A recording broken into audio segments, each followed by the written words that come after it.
A tarde foi gloriosa com o Atlético de Madrid, ou seu community manager, mas enfim, o Atlético de Madrid.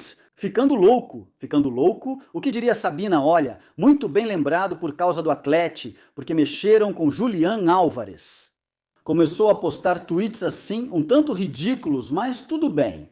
Também tentando falar mal, não só do Barça, mas também do famoso jornalista italiano, se é que dá para chamar assim. Mas além disso, tem uma frase em um dos tweets, uma frase final, que eu tive que olhar 3 vezes para ver se era mesmo a conta do Atlético de Madrid. E sim, e é até bom que agora venham para o nosso lado, porque claro, isso vem com 3 anos de atraso. Agora vamos ver de que frase se trata. Vamos falar sobre isso, também sobre outras coisas, como o fato de que Riquelme resiste em ir com tudo sobre o tema negreira, e eu não entendo. E além disso, eu acho que isso o prejudica. E sobre o Castilla, claro, venceu por 2-0 o Sabadell no jogo de ida do início desses playoffs de acesso à segunda divisão, pelo que ficamos muito felizes. Vamos lá, vamos começar.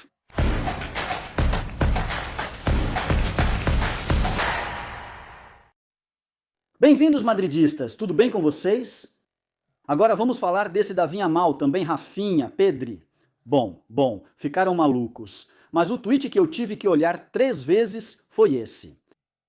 Claro, com tudo o que aconteceu nas últimas 24, 48 horas, né, com isso, o Barça indo naturalmente, e além disso eu acho que já apresentando a oferta de 100 milhões, hoje apresentaram o gordo nesse, que por sinal ele estava lá em Barcelona, esperando, a assinatura não acontecia, até David Bernabéu. Hoje ele disse que é uma vergonha como o clube faz isso, imaginem como deve ter sido aquilo, no final apresentaram o garoto e nada. Mas vamos lá, aí já são 70, 80 milhões, né? Sim, e mais os 100 do Julián Álvares você diz, mas mas o que é isso? Mas o que é isso? Mas isso já foi contado no vídeo anterior que, olha, e voltamos a dizer, o Barça recebe muito dinheiro, ou seja, o Barça tem dinheiro. Depois que desperdiçaram tudo e enfrentaram problemas com o fair play financeiro, não tem problema, porque o Tebas está aí para segurar ou liberar que gastem, né? E em outras fingir que foi enganado, né? É que as inscrições de 2022 é que me enganaram. A do Olmo, não, isso aqui já não aconteceu, mas aí chega o governo e tal, então o Tebas fica quieto e o Olmo ainda continua com aquela liminar famosa, que a gente não sabe até quando vai durar. Bom, é sobre isso que esse tweet do Atlético de Madrid está falando, que diz, não, o Atlético de Madrid nunca faria algo assim. No entanto, nos últimos meses, temos sofrido uma campanha de assédio e perseguição contra um dos nossos jogadores, vazamentos de informações, fake news, faltas contínuas de respeito. Aqui, se eles não estão fazendo uma menção velada ao Real Madrid e à famosa máquina que sempre dizem que o Real Madrid tem, então não sei o que é. Mas enfim, ele diz a versão culé da máquina, inventando historinhas e fazendo ligações antes de confrontos diretos. Mas claro, a nós também não passaria pela cabeça fazer isso. Ter o vice-presidente dos árbitros na folha de pagamento ou recorrer a favores políticos para inscrever jogadores? Respeito e valores. Tá bom, tá bom. Vocês chegaram tarde, seus safados. Só ficaram indignados porque mexeram com Julián Álvares. Mas isso já devia ter sido dito antes. Vocês deviam ter falado isso, seus sem vergonha. No primeiro dia, era para ter feito tudo. Tá vendo como no futebol espanhol não foi feito tudo o que deveria ter sido feito?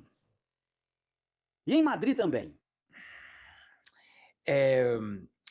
Contra as jogadas sujas que o Barça fez nas últimas décadas. Que é que se... Bom, claro, se isso tivesse sido feito pelo Madrid, imaginem, esses caras desde o primeiro dia, o que eu te digo, o resto dos times da primeira e segunda divisão. Não teria sido jogada a rodada seguinte, quer dizer, não teria sido jogado, etc.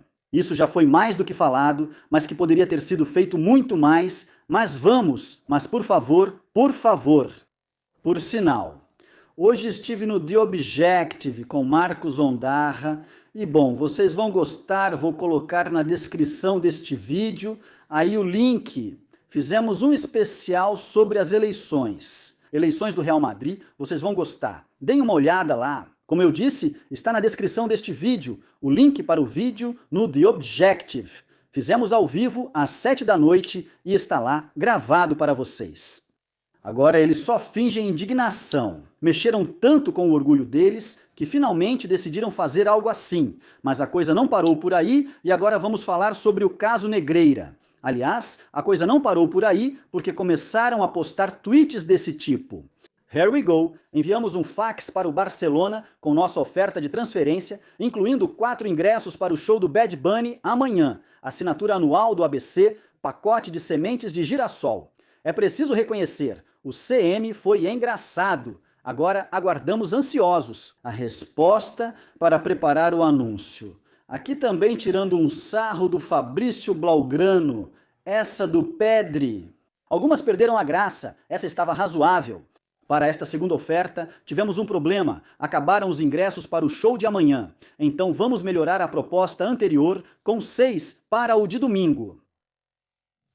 Do Rafinha, here we go. E para completar o 3x3 x-1, nós nos empolgamos e vamos abrir a mão. O jogador chega por empréstimo de uma temporada e em troca emprestamos Tom Ford e Smith. Ou seja, isso é aqueles que disse Cerezo, sem opção de compra, oferta irrecusável. Tom Ford e Smith. Aqueles que Cerezo inventou. Isso não é sério vindo de um clube, não é sério. E além disso, olha, com essa última frase sensacional de olha, é que nós não fazemos, bom, nós nem ninguém, salvo o Barcelona, não fazemos isso. Teria sido bom, mas depois aqui eles enfeitaram bastante. E tal. Falando nisso, para eu não esquecer também, vamos estar no Big Up na final da Champions, amanhã ao vivo, reagindo à final da Champions. Lembrem-se, 6 da tarde, horário espanhol, europeu, e 6 horas antes no leste dos Estados Unidos. Vamos estar lá. O link também está na descrição. Vamos estar lá reagindo ao vivo, como eu disse, à final, e também vamos poder fazer as previsões, como sempre, etc. Bom, agora sim. Vamos falar sobre Riquelme. Foi morno sobre o caso Negreira. Eu venho dizendo isso desde o primeiro dia. Desde o primeiro dia. Se esse senhor não for contundente com relação ao Negreira, hoje mostramos isso no vídeo anterior. Aqui, basicamente, o que ele diz não dá para ouvir direito. Ele diz que o caso Negreira é uma vergonha e tal, que essa arbitragem nesses anos tem algo estranho. Ele fala, mas não vou me meter nessa confusão. Não, se meta sim. Se meta nessa confusão, Riquelme. Mas, gente, você não vê como o sócio e o torcedor em geral estão irritados com isso? Você não percebe como estamos irritados? Não gosto que ele não vá até o final. Aqui. Não é isso? Olha, já comentamos sobre isso antes no The Objective. Seria muito fácil para ele. Olha, o caso Negreira é imperdoável na esfera penal. Vamos com tudo. Apoio totalmente o que o Madrid fez até aí. Também dizem, reagimos tarde por estarmos com Laporta na Superliga. Isso pode ser dito, pois nós também falamos isso. Sempre dissemos isso, e quem acompanhou os fatos também confirma. Ou seja, você penaliza o Florentino. Falo do ponto de vista da campanha do Henrique Riquelme. Se fosse sobre o Florentino, diria, penalizem por outras coisas, o que já estão fazendo. Mas vamos lá, você vai com isso, mas diz, olha, e o dossiê para a UEFA, sensacional. E aqui tem um jeito, ou pelo menos que informem ele direito. Existe uma forma pela qual a UEFA e a FIFA ainda podem sancionar o Barça. Porque aí não prescreveu. E poxa, nesse caso vamos te levar a sério nisso. Senão esse senhor tem que nos permitir duvidar. Que duvidemos. Sobretudo, e eu não quero pensar nisso, porque estamos na semana em que o Marca fez uma matéria sobre o caso Negreira. Os dados de todos os árbitros. Aqui, eles se acham como se fossem bons, colocam declarações e falam das contradições de uns e outros. Mas, ao mesmo tempo, colocam o Lausanne, dizendo que tomara que seja mais cedo do que tarde, tomara que venha uma sentença contundente. Nunca estamos isentos de que possam haver erros, mas são sempre erros involuntários. Ou seja, há muitas coisas pelas quais eles tiram um pouco do peso disso e deixam naquela versão lamentável de sempre de vamos ver o que diz a justiça. Não, vamos ver o que diz a justiça. Não. Aqui há alguns pagamentos que o Barcelona fez ao segundo chefe dos árbitros durante 2 décadas que teriam sido sancionados. Sancionados. Se não tivessem prescrito pela lei do esporte e administrativamente, o Barça teria sido rebaixado para a segunda divisão e o Barça não teria sido convidado para a próxima UEFA, para a próxima Champions, perdão, ou a UEFA não teria convidado o Barça para a próxima Champions, talvez nem para o seguinte, e então a FIFA teria tomado providências e tudo teria virado uma bola de neve, claro. Mas como aqui não foi sancionado, o Laporta fez o seu trabalho, foi até a Eslovênia jantar com Zeferin, não passou da UEFA.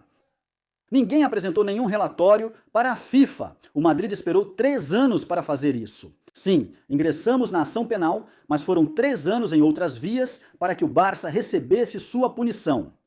Cara, aqui não acontece nada, desculpa.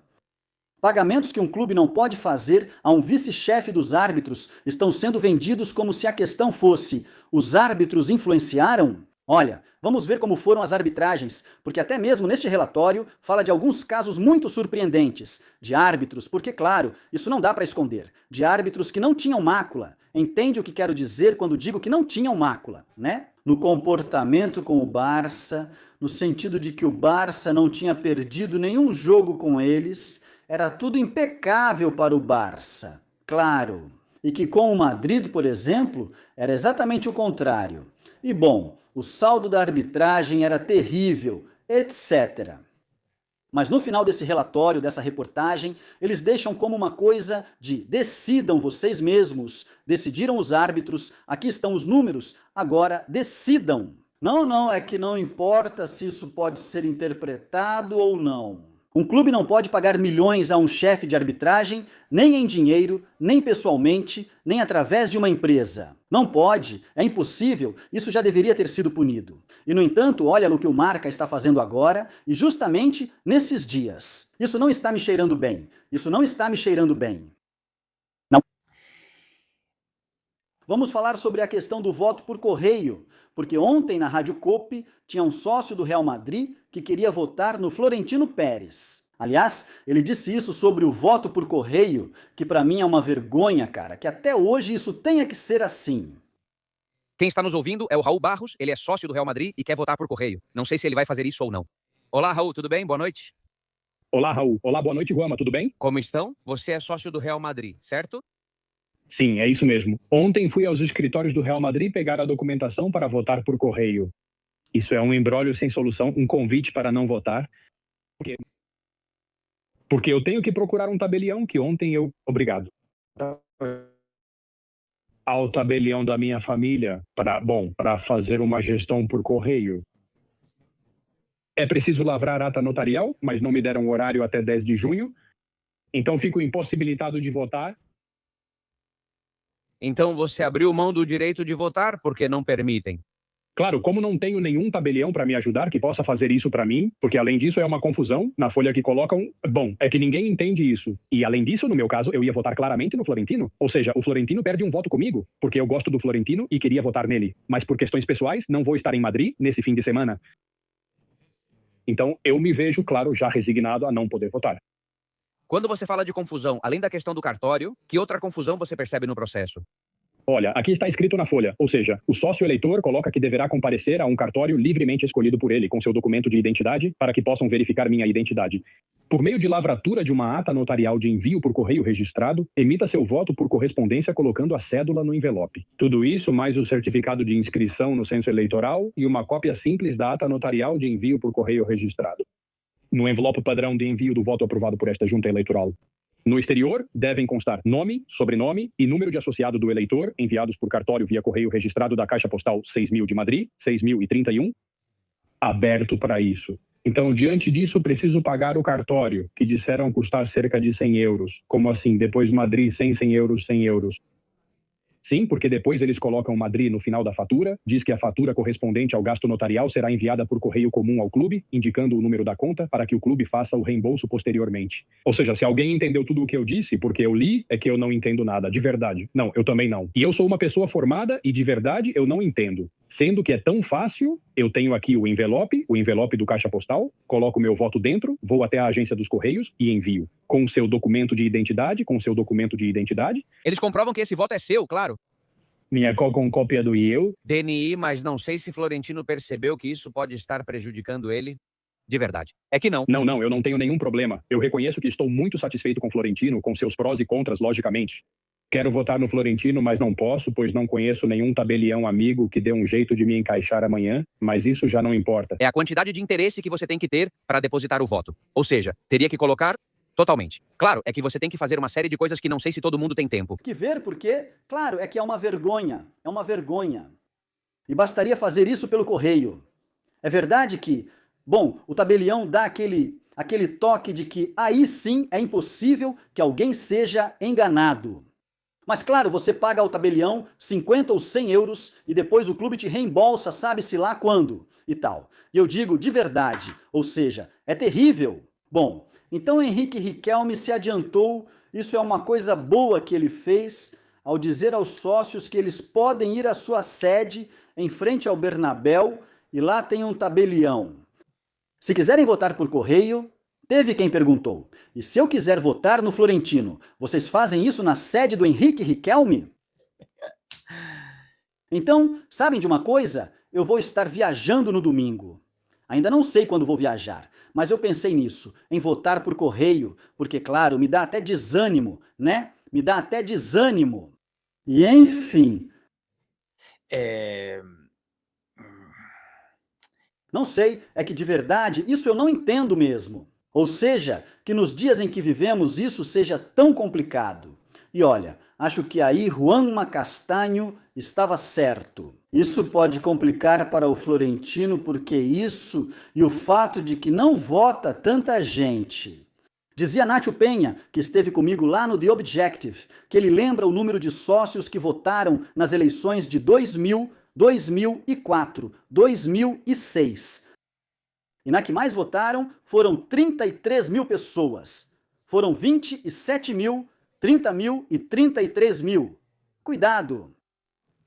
Cuidado, porque uma participação baixa com o Papa aqui complica o trânsito em Madrid e tal. Cuidado com isso e principalmente com os problemas no voto por correio. Me surpreende Florentino não ter feito algo parecido aqui. Acho que ele fará tabelião na sede do Florentino. Olha, que bom que tenha um na sede do Riquelme. Gostaria que tivesse também outro tabelião na sede do Florentino. Assim, quem quiser votar por correio não vai dar problema. Comentem o que acham sobre isso e outros temas. Que tudo corra muito bem para vocês. Deixem um like se gostaram deste vídeo, inscrevam-se no canal, ajudem a bombar o vídeo, por favor, que faz muito bem para o canal. E é isso, nos vemos no próximo. Tenham uma boa noite. Tchau, tchau.